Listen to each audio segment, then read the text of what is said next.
My name is Linda and I'm with Tech Exchange. Today I will be showing you how to connect to the internet using your Windows 11 computer.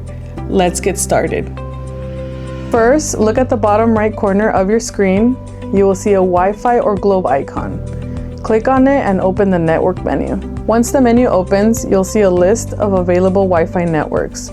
These are the networks on your computer that detects as nearby. Find the name of the Wi-Fi network you want to connect to.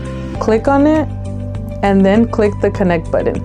If the network is secured, you'll be asked to enter a password. Type in the Wi-Fi password carefully,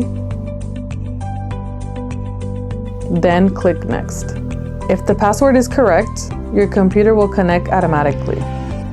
You'll know you're online when the Wi-Fi icon becomes fully white and shows signal bars.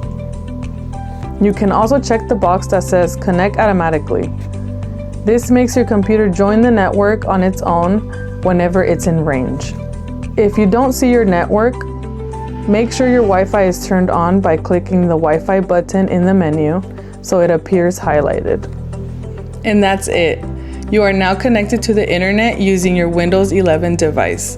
To learn more, join our free digital literacy classes at Tech Exchange.